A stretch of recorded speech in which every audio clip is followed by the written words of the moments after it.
Welcome to the multiverse. In today's episode, we will discuss what if the world's greatest detective, Batman, were to face off with one of Marvel's greatest anti-heroes, Logan, aka Wolverine. Let's find out in this brand new fan fiction. Both of these characters will exist in the DC universe, and the setting will be in Gotham City. Bruce Wayne has just defeated the Scarecrow and Penguin. Their weapons trafficking operations were busted, and Bruce went back to the Batcave to regroup and rest. He turned on the news and saw that there were several murders in the south of Gotham City. Apparently, the victims were all former biker gang members. They were all mutilated and 3 slashes across their chest. Batman felt that it wasn't the Joker, and his modus operandi wasn't like that. Joker would torture his enemies before killing them. Bane himself would either cripple them instantly, but these victims looked like they were killed by someone brutally. Bruce didn't want to bother himself with the news, as he figured that the Gotham City Police Department under James Gordon would do something about it. Several days later, more of the killings were all over the news. Alfred said that the situation is alarming and that Bruce needs to investigate it. Bruce saw the bat signal was on, and Bruce donned his Batman costume and headed to the roof to meet Inspector Gordon. There, Gordon showed him some camera footage obtained from the body cam of a police officer who arrived at the crime scene. The police revealed some new tips about the potential drug exchange taking place at the harbor. As they ambushed the drug exchange, they saw someone who was in a berserker mode charging into the building. The man started slashing and hecking down the drug dealers. The police shouted at the crazy man to stop, but the crazy man showed no signs of slowing down. One of the police officers accidentally fired his pistol at the crazy man from the back. The crazy man turned around and removed the bullet from his back. He turned around and lunged towards the police officer, but instead of killing him, the man merely slashed his firearm into half. The man then jumped away and left the scene, with all the drug dealers dead. Bruce said that he will keep track of all of the possible crime scenes and told Gordon and his team to be on standby. Bruce said that it seems that this crazy man has a code of conduct, and as he didn't kill the police officers, but his actions of killing is not acceptable. Batman then disappeared into the dark evening,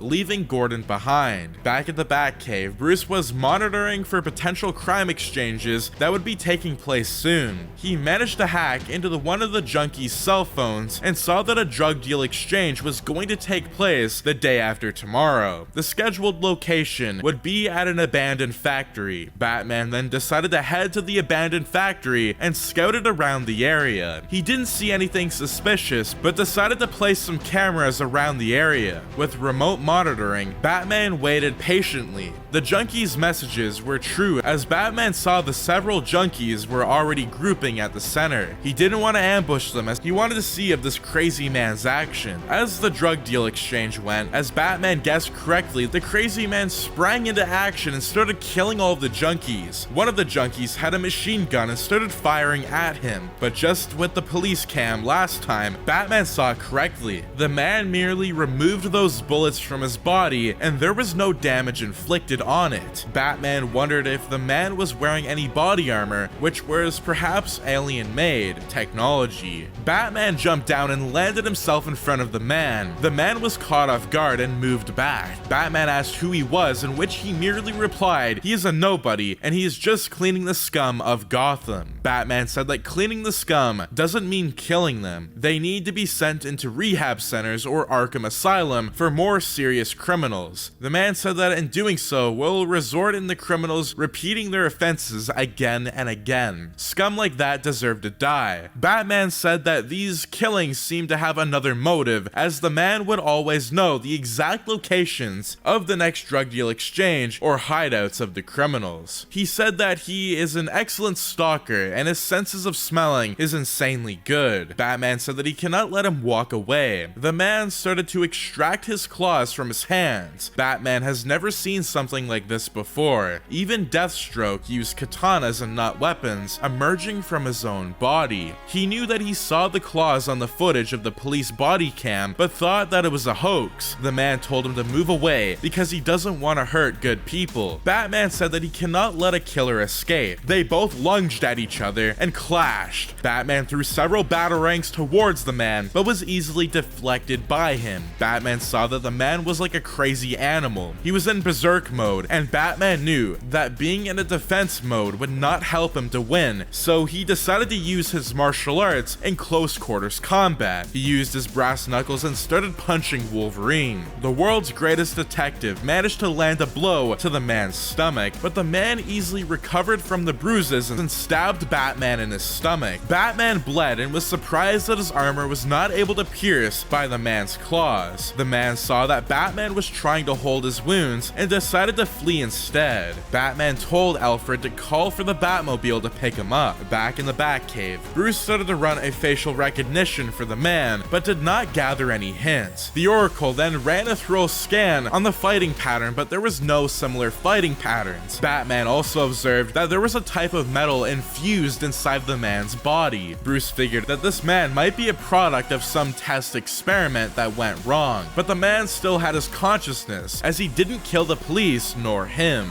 The Oracle also did a rough estimate on the man's potential age, which revealed around 150 years old. Batman never knew of anyone who possessed immortality. Only through the Lazarus Pit could one prolong their lifespan or resurrect from almost death. Batman noticed the man's aggressiveness and durability matched of an animal known as the Wolverine. Batman said that his own powers and suit were unable to match of this Wolverine. He looked at a suit that he had created with the Justice League to face superhuman threats, known as the Hellbat. Using nanotech to heal itself and equipped it with AI, Alfred warned Batman that the suit has not been used in actual combat. Bruce said that it's now or never. Bruce recovered from his injuries and started tracking down the next possible location of the Wolverine. Batman waited for the Wolverine to arrive, and he remembered that Wolverine can track him with a smell, so he decided to make his Hellbat suit invincible and musk his smell, that so he is untraceable. As expected, Wolverine arrived and decimated all of the junkies who were there. As Wolverine was about to leave, he felt that someone was there and stalking him. He then received a punch to his gut. The attack caught him off guard, and Batman was relentless in his attacks.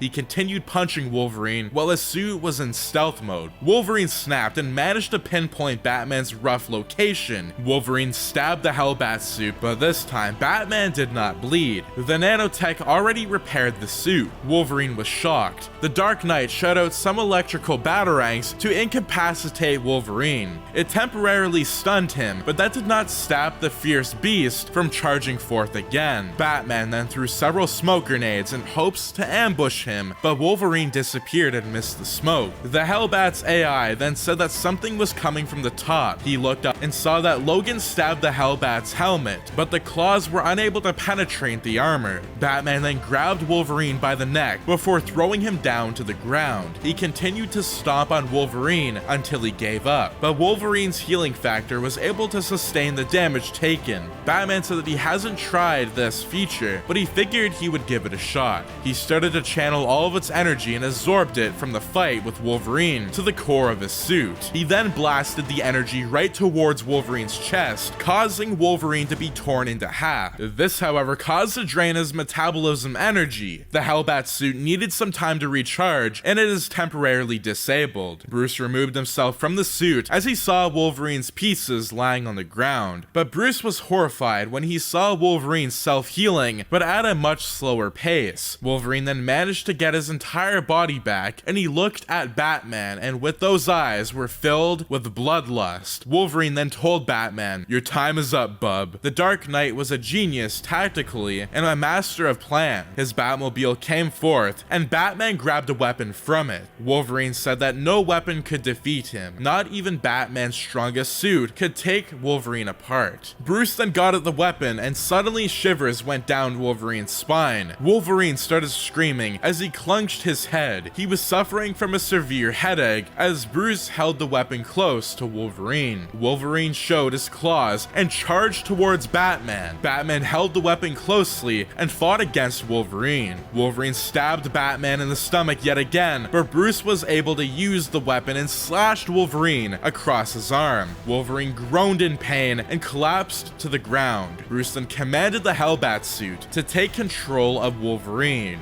Wolverine, who still had fighting strength left, fought back against the suit, which eventually went onto Wolverine. The Hellbat suit started to absorb the body's metabolism of Wolverine, causing him to grow weaker over time. The more and more a stronger person in the suit, the more their metabolism is being absorbed. Eventually, Wolverine was weakened badly, and with the damage sustained from the wounds, he didn't continue fighting. After the Hellbat suit has done its job, Batman released it and saw a weak Wolverine with the injuries sustained to his arm. Batman then chained Wolverine to the wall with a weapon faced against him. A few hours later, a weakened Wolverine woke up. He didn't know what was going on and saw a man in a black cape standing in front of him. Wolverine wanted to use his claws, but he wasn't able to. He was too weak. Batman said that this is futile to resist and that he should just give up. Wolverine saw the weapon across the table and asked Batman how did he know about the weapon. He said that it's a Muramasa blade, a katana forged by a legendary swordsmith and swordman, Muramasa, possessing mystical properties or known as Black Blade. The sword is capable to greatly reduce the efficiency of superhuman fast healing rate. That includes Wolverine himself. Muramasa helped to forge the blade using a piece of his soul and blood to allow him to forge his rage on his own enemy. This was because a group of villagers who were kind to Wolverine when he was in Japan were slaughtered by his enemies. The blade was one of a few weapons that could kill Wolverine himself. Batman said that he knew that Wolverine was able to heal extremely quick and fighting head-on would just be useless. As a result, he started searching for an alternative to stop Wolverine's healing. He searched across all possible weapons with the Oracle, but came across with no result. He then searched for an ancient artifact and saw this weapon, the blade of Muramasa. Batman managed to trace its last location with the help of the League of Assassins and obtained it. Batman then asked who Wolverine is. Wolverine explained that he is Logan, aka Wolverine. He was having a drink in a bar, and he was drunk but stumbled against a wall when he entered into another realm.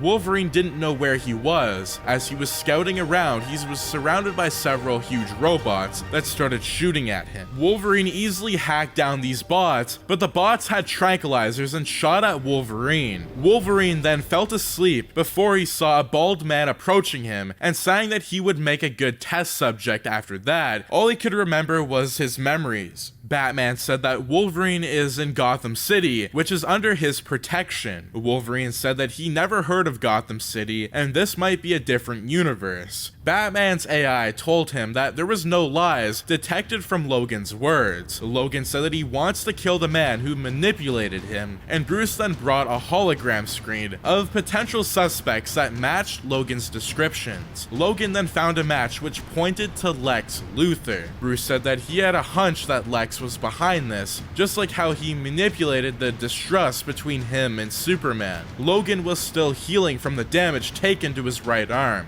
He said that the blade is the only thing that could kill him for good. Batman says that he plans to return the blade back after the battle. Logan said that he wants to track down and kill Luthor, but Batman said that it's not possible as Luthor is in Metropolis and the city is governed by another superhero known as Superman, who is much stronger than him. But what they can do is track down and confront Luthor together. Batman feels that with the mind control effect that Luthor put on Logan has ended, Logan can be a powerful ally. Logan said once it gets taken care of, he would want to return to his original universe. Batman was still wondering about the concept of another universe existing outside of theirs, promoting that the multiverse could be real. He removed the chains from Logan, and together, the duo started tracking down Luthor in Metropolis. And that is going to be the multiverse episode of Batman vs. Wolverine. Would you guys like to see another multiverse episode where Batman and Wolverine go up against Lex Luthor and maybe getting the aid of Superman? That is going to be it for this multiverse fan fiction. If you guys did like this what if, do make sure to subscribe, like, share, and turn your notifications on so you and your friends are all up to date with the latest content. But anyways, as always guys, thanks for tuning in and have a fantastic day.